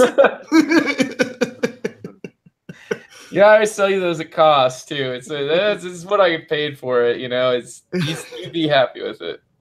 Yep. So anyway, no, Arkwright, yeah, a lot of fun. All right, that was Andy's number 4, and now down to the big ones, the top 3 with number 3. Number 3 is Age of Steam. I don't think this will be a surprising choice. What's Age of Steam? I don't understand, Andy. Yeah, Age of Steam. I don't know. There's too much to like. All the maps, the horrible pain you can cause people. My favorite moment is in Age of Steam is always the initial auction when somebody's like 5. And then, the next person's like 6. And then the next person goes 7. And the first person, when that comes back and they have to rebid, just goes. Are you kidding me? I'm in the same position that I was before, and I've already bid as much as I can. Yeah, or they start, you can see the old timey like accountant calculators going off in their head where they're like, click, click, click, can I afford this? Yeah.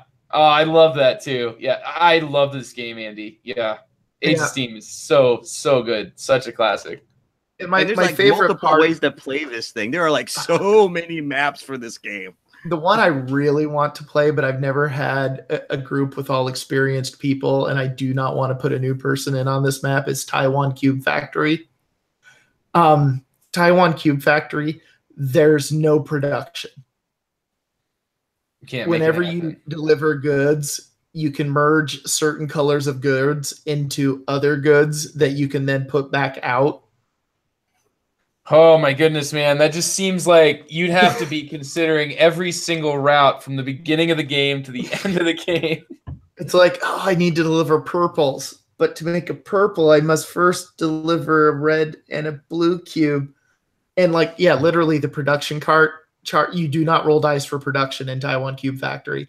If you can't make that, basically I've heard you get 4 players at that, someone's probably going bankrupt. That sounds awesome, Andy. I'd actually love to be in that game. Like, I am ready to try at Age of Steam whenever. I still don't own this game, Andy, and the entire reason is that I'm holding on to the hope that one day somebody is going to be like, all right, I'm getting out of Age of Steam. Here's 90 maps and the entire game, and I'll just be able to get it all with one fell swoop and get a nice deal on it. And that's, or even I've been doing that for now a year and a half. Yeah. The one I'm really desperate to play too, but I just have not had the time to put a PMP together of it, but it's available now, is Soul Train. Yeah. Where all of your cubes start in hell and you have to deliver them to purgatory and then deliver them to heaven. Mm-hmm. Yep.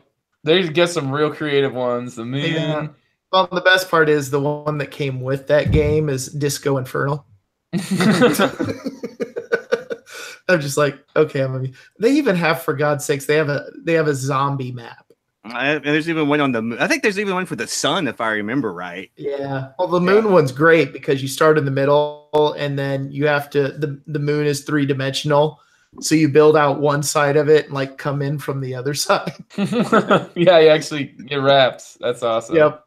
Yeah, no, all the time, like the way it's built, if I remember, I was like almost all the towns require that you actually do that too. That you have to like go out one way and come in another way, and all kinds of insanity like that. I even got 2 of the maps where you can put them together, and they're 2 different locations, and depending on which board you're on, is which rule set you have to be like follow. Mm-hmm. So on like one side of the board, I think is one I played with you, Joe, where like every other round, like odd rounds, it costs you more to build. And then other rounds, you get more money by delivering. So you start having to like, oh God, I really need to deliver. Oh, I don't want to deliver this round. I'll get $1 more if I do it next round.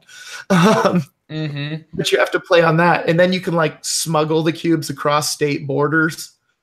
But when you do, you're now playing with the rules on the other map. Yep, which is something Vermont, like New Hampshire. Yeah, New Hampshire. Yeah, and it's something like only one person can own a city. There's like a monopoly effect or something. Yeah. And dude, they explore so much. Mm-hmm. Yeah, it's really just an infinite game system. At this point, there's just crazy stuff out there. Still new maps coming out too. Alban Bjart is still designing new maps, and there's an excellent designer there that's putting his resources into making maps for a game that's now 16 years old, 2002, yep. I believe. Just no plastic trains by discs. God. I mean, it sounds like I'm being a snob about that, but legitimately, the discs are functionally better. Anyway, yep. So that's Age of Steam. Number 3 was Age of Steam. Yep. Number 2, 18XX. You called it. Boom! Booyah! It's the system or a particular game? System. The system. Okay. Yeah, because otherwise, half my list would be 18XXs or more. So. But yeah, 18XX, and I guess the ones to describe my love of 18XX is that I love 2 branches of 18XX games. I like the branch where they just twist the system like almost to the breaking point. Like you're just like, this doesn't resemble base 1830 in any way, shape, or form. The thing that I think kind of like reminds me most of that is I've been playing a couple games of 1862, which just got announced to be the next 18XX P500 from GMT. Andy, I put that in as your hype. You didn't have anything, so I put it in there. No, I got one. And it did make the cut. It made the P500. Yeah, and it's weird because I kind of question that decision in a way, because if you got into 18XX via GMT and did 1846, and now you get 1862, you're going to open that box, look at it, and go, oh my God, what did I do? Because yeah, but to be honest, most people who play GMT games are kind of used to that. Yeah, good the point. part that's just odd is 1862 seems to be like basically all the misconstrued rules anyone ever made about a standard 18xx, and the designer's like, let's just make a game doing that. So like there's multiple train types that deliver differently and calculate revenue differently. You can do this thing here and weird thing and merge things together, and it's crazy, but I really liked it. I like that. I like the ones that are either just crazy with new mechanics or the ones that are just a knife fight in a phone booth. So, where you could just be like, I'm going to dump this company on you and I'm going to make lots of money this way. And I guess look, there's even randomness in the setup for 1862. Yeah. Random selection of companies. Yep. I mean, they come out like at specific times. So like the first 4 are available. 1862 is probably one of the most variable 18xx's. Like this is one where you could play this a while and not play it out. It's pretty crazy. But it fits what I would call my crazy side, where it's just like I want a system that just bends the rules almost to their breaking point. Or the side where it's just they're vicious, just utter vicious. And I think probably the 1 or 2 that best exemplify that I played is either 18 Ireland or 1849. 18 Ireland is just, oh God, the things you can do to people in that game, because in 18 Ireland, you can force mergers. In most 18xx games, they're like friendly mergers. Like you have to agree to it. In 18 Ireland, as long as you have more shares than the other person, you'll be like, yeah, I outvote you. We're merging. And the way it works in 18 Ireland is like you find where the companies would meet on the stock market. So like if you had a really valuable company up here and say you own the really crappy company here and you force the merger, your value goes up and whoever had the high company goes down. So like if you have a really good company and you start seeing somebody building track in your direction, you're just sweating bullets. You're like, oh, Jesus, please don't merge. Please don't merge. Please don't merge. and then they merge. Yeah, of course. That ends with the merger every time. Yeah, so basically it's a way to very quickly increase your value by ripping somebody else down. And I don't know. That one appeals to me. And then 1849. Oh, and plus the other thing with 18 Ireland is the bank is $4,000. And if you played it, not much. No, it's not. And I've heard at higher player counts, like in the 5-6 range, like bankruptcy is basically like sitting right behind your shoulder, going, "I'm going to get you. You will succumb to me. It's going to happen." Are you answering that? Are you answering the top 3 questions, Andy? Or are you just kind of giving an overview? Well, if you had to give a quick top 3 18xx games, what would they be? A top 3 for me right now. Or top, arbitrary number, but top certain amount. Like, what's the cream of the crop? If you had to save 3 games from a fire, which 3 would you save? I don't own it, but if I did, I would. 1822. Okay. I think that's probably the top one, because that's, out of all of them I've played, that's the one where you can just kind of almost hatch a plan and find the right combination of things to make it happen. So it's the one I've played where you can kind of play the game you want to play. If you want to be stock crazy, you can do that. If you want to do some weird company running, you can do that. And I think that's really cool. Probably 1862. Like I said, it fulfills that need for like crazy stretching the system. And probably 1846, so I can teach someone. Yes, thank you, Andy. And then I can train that person so we can play 1862. 46 over 89, though. Probably because the thing about it is 89, I think, is the better game if you have someone approaching you that's a train game. But I think 46 is the better one if you have a lot of friends that play Euro games and you want to surreptitiously expose them to the system. So I think 46 is going to be a better draw for most people. But I still think if you have someone that truly looks at you and they're like, I want to explore what 18xx is and has to offer, 89, hands down, that's where you start. Cool. All right. Thanks for doing that. That was at a chatter's request. So thanks, Adam, for suggesting that. Yeah. Yeah. Sorry, I kind of missed the chat because I have to have my top 10 list in front of me. No, so. That's what I'm following it, dude. That's the rest of it's just a whole bunch of people telling you how wrong you are, just for the record. Yeah, that's right. Remember, if it didn't make my top 10, it's because the game sucked. He's not watching. I can say whatever I want.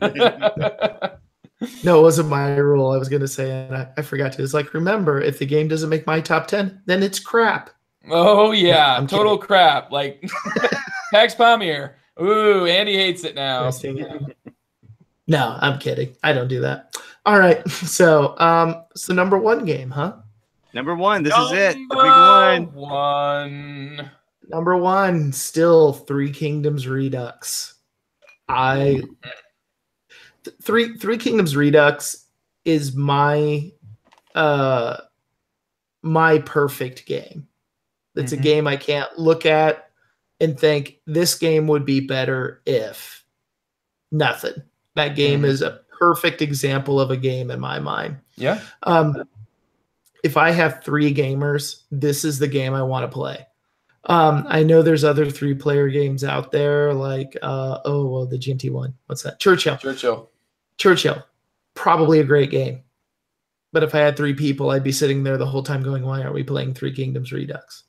And that's just what it is for me. Part of that is growing up playing the strategy games of that time period, being fascinated by that period of China, just helping to champion this game when not a lot of people knew about it. But yeah, to me, it's just a perfect game and interaction all over the place.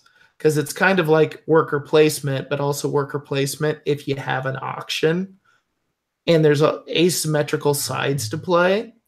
And for my money, they have the best mechanism to make sure a 3-player game doesn't end up with 2 people taking themselves out of the game while the third person wins. I think 3-player games suffer from that in almost all cases, not in Three Kingdoms. That mechanism's great. But yeah, I have 3 people. This is the game I really want to play. It's just, to me, a perfect game. And that's why it's going to stay my number one probably for quite a long time. Most days, would I probably play 18xx over it? Yeah, possibly. But if I had 3 people, this is a game I'd want to play. Yeah, because 3 people is an interesting number for 18xx, right? They work, but they tend to be more for some of the higher player counts, like 4 and up, right?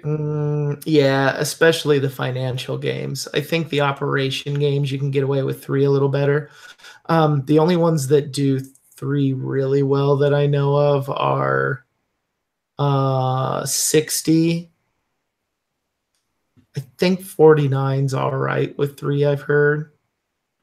That's about it. I don't know. The thing, I almost always end up playing all of mine 3 players. Yeah. So we just have a good time with it. So well, you can't really do 18xx with 2, right?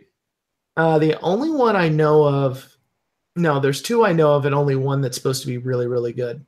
And that's 46. There are 2-player rulers, 2-player rules that the designer put out. So it's like a 2-player variant.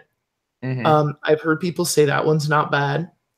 But the newest one, 18CZ, that I have, I haven't had a chance to try it yet, but I've heard the 2-player game to that is phenomenal. That the people who said they've played that, they didn't feel like they were playing 2-player 18xx. I kind of want to try that one with you, Andy, because like I'm always looking to explore new 18xx things, and I wonder if like I feel like I trust you enough to like want to try if I'm gonna play like a 2-player one, which I've never done before, obviously. I'd like to give that one a shot. Well, the thing that makes the 2-player aspect of it really interesting is there's like basically AI companies in a way. But if I remember right, it's something like the first person in priority does the track laying, but the other person does the tokening. So it becomes this interesting decision of, okay, I could lay this track, and this track, and that really screws my opponent over. But if I do that, he can use that track to token me out.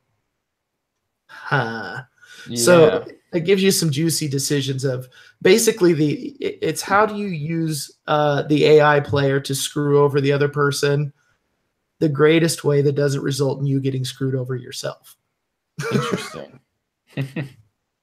Well, that's going to be interesting, Andy, because the 3-player game I'm really curious your take on, and if it's ever me, you, and Chris at any point at any time, you're going to get drug into a game of Triumph and Tragedy, and I want to be really curious what you think about this one compared to Triumph and Tragedy compared to this to Three Kingdoms Redux, because you just now started the Fields of Despair.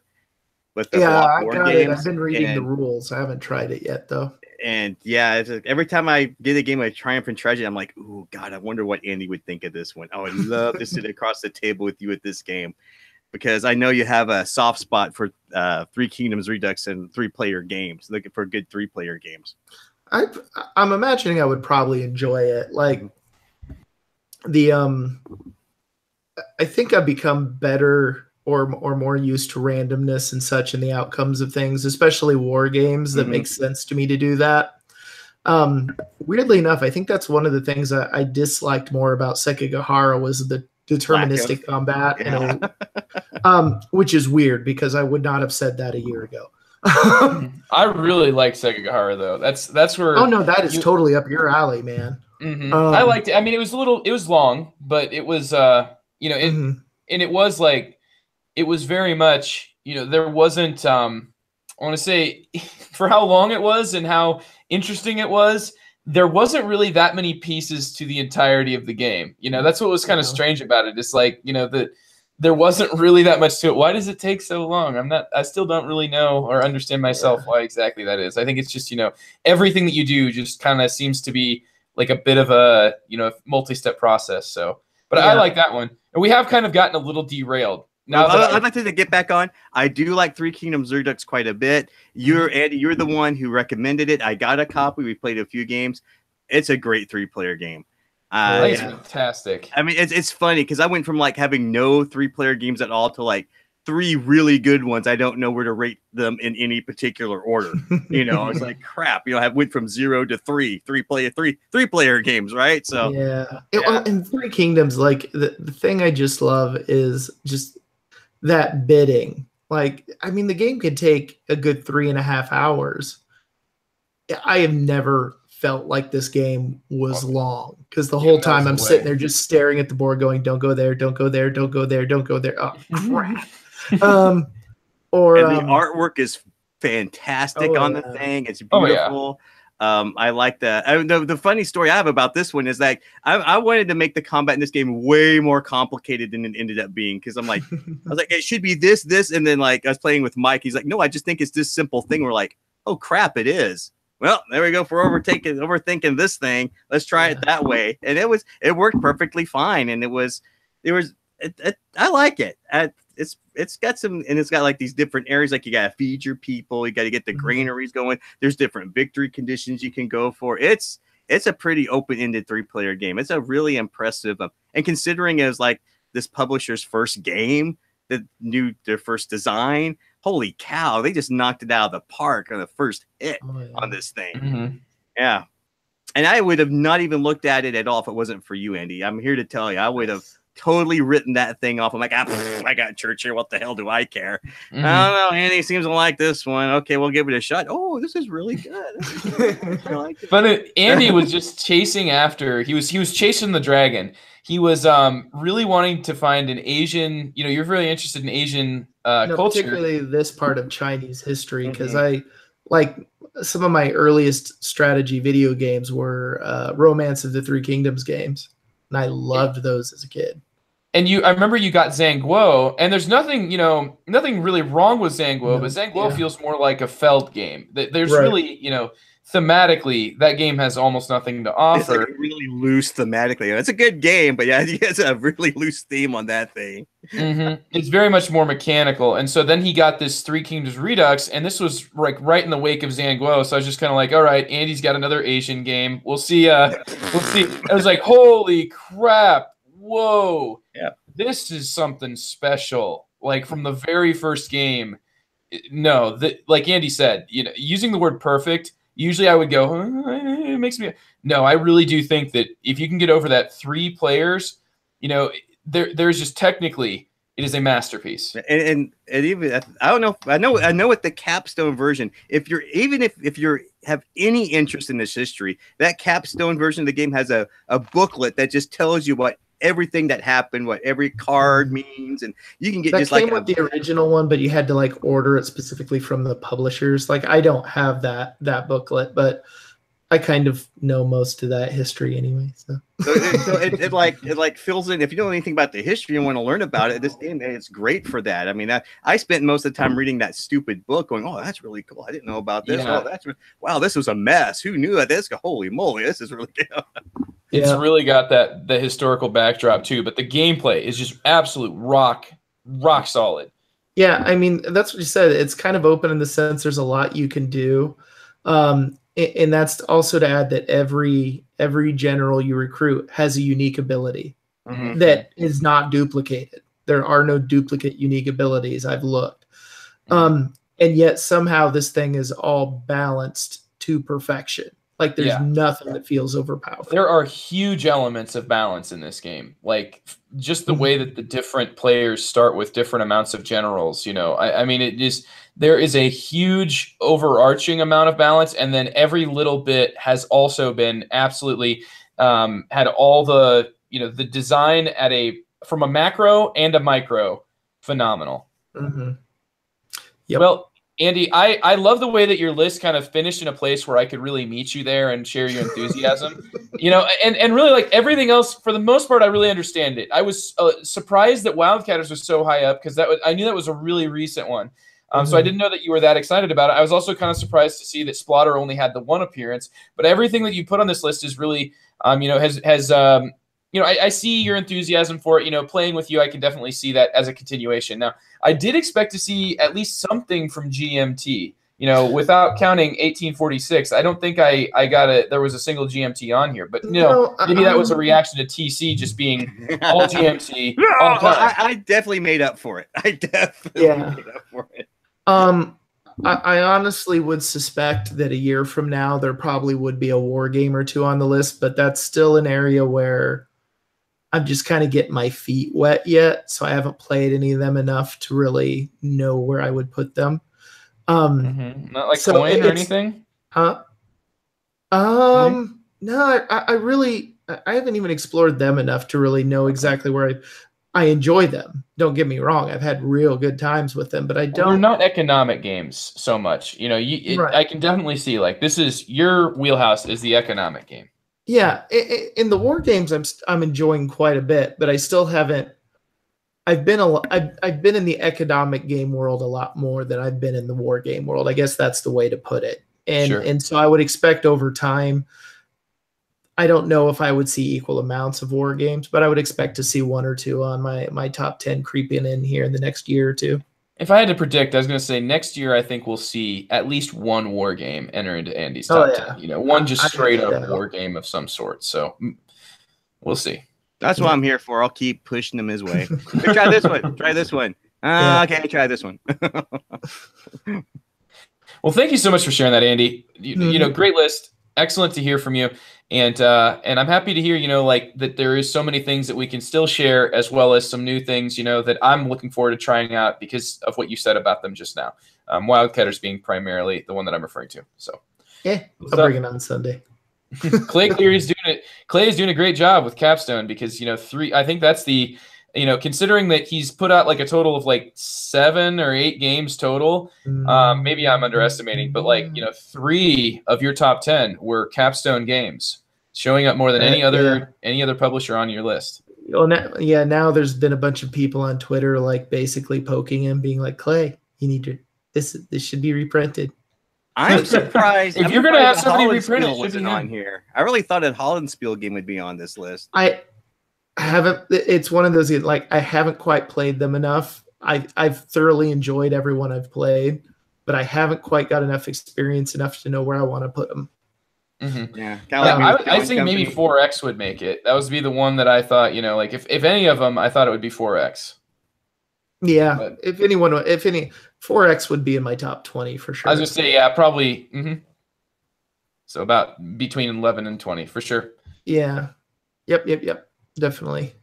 Cool. So that was Andy's top 10. And now we are shifting gears into the hype section of our podcast. And I think, Andy, like you kind of already went into how 1862 is being reprinted by GMT. But since you were kind of the main, the main topic of the podcast, I think we left that blank for you. But I put 1862 just in case. So are you... I mean, you've already kind of went into detail about, like be careful if this is your first one after 1846. Yeah. Do you have anything else to add before anybody picks that up or anybody tries it? No, I mean, just be real careful with the rule set. It's a little more complex. There's a lot of just little minutia to the rules. It's not quite as clean and easy as like an 1830 or an 1889. And they are going to be announcing another 18XX game. That's what I've heard. That's going to be. We'll see. All right. And now moving into TC. Why don't you go ahead and tell us about the war game? Maybe that will make Andy's list next year. Who knows? So March 5th, they're going to charge. Mark Herman's newest design, Fort Sumter, is going to be coming out really soon. It's supposed to be a 45-minute card-driven game for 2 players. It's going to be the first in the series. I think it's called the Final Crisis series. So it's going to be the start of a new system. So I'm very excited to get this one. Short games these are from GMT, right? Yeah, these are from GMT. It's wow. Yeah. Some GMT games are short. Like Battle Line. No, they had what is it? No, that's not them. Never mind. There's I don't know. When you say short GMT, I'm like, it's about 3 hours. That's not a short game. Well, okay, you got a point there. Like Washington, Washington's where I can play like an hour and a half, but I guess someone was. But anyway, Fort Sumter. I am very, very excited to get on this one. I know my wife is. I'm sure we're going to be playing the crap out of this. Yes, the first. Check this out. It is called the first in the Fast Playing Final Crisis series. That's what they're saying. Fast Playing Final Crisis series. So, and then the last time Mark Herman did a new series was Churchill, and that was the Great Debate series. So, wow, I am excited. However, I do predict we'll be playing a lot more John Company before we get to this one. We are just that much more pumped about it. And plus, it's just a 2-player game. But I will let you guys know about it as soon as we get some games in on it. Sounds good. I think Trent's getting this one, so you can always try and get it played through him. Yeah, and if it plays as short as if they're claiming, you can probably get a few games in. You can play it once and get hosed and be like, "That's not happening again." Dang it! Shuffle those cards up. We're playing again. Yep. Well, and I think for our group, it's just been we were having some success with 2-player game night, and the last one we tried, it was just the group had shrunk so much that it just fell apart.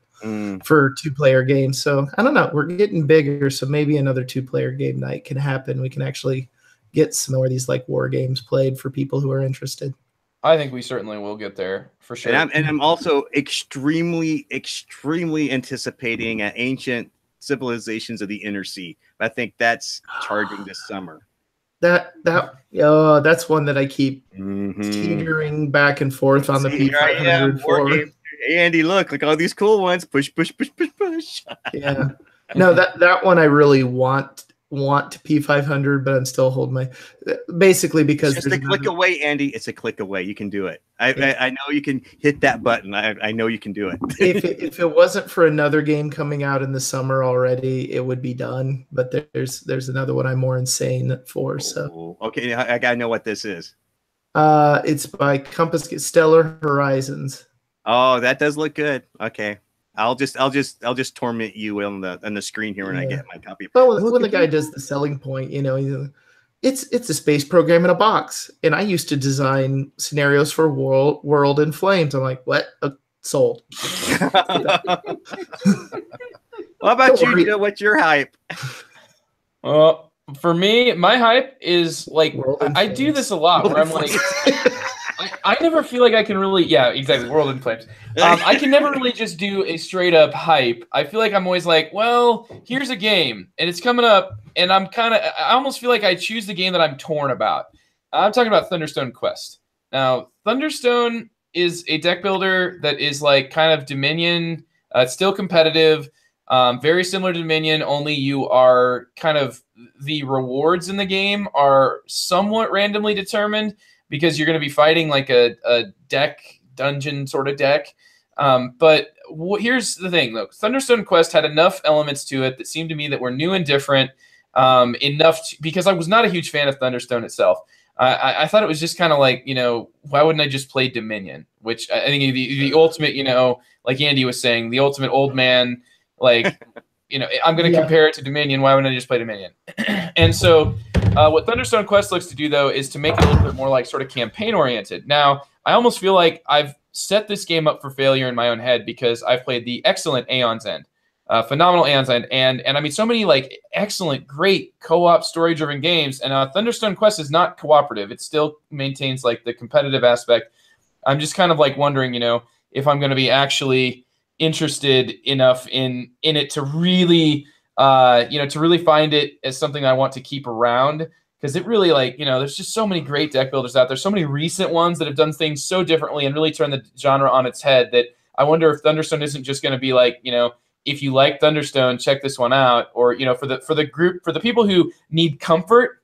And I don't know, Andy, you probably think of me as somebody who needs comfort to enjoy a game just because your game taste is so out in the stars, out in the stellar horizon. But I'm definitely, I don't know. I'm not afraid of trying one and going, next.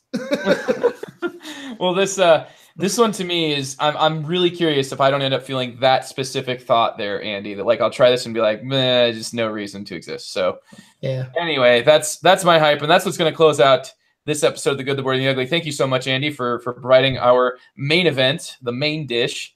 And TC, it was just awesome to hear your input as well, because I think you were able to share in almost all of the games Andy's talked about. And interestingly enough, some of them are like economic. Yeah, I mean, I was surprised that John Company hit so high already. That was pretty cool. That was pretty cool. That game. Yeah. All right, well, that's this episode of The Good, the Bored, and the Ugly. Hope you have I'm the host, Joe Sallin, because I didn't ever say that. So, and Jim joined tonight by Andy Dennison and TC Reed. Hey, and, yeah, we hope you have a great week of gaming, and catch us next week on The Good, the Bored, and the Ugly.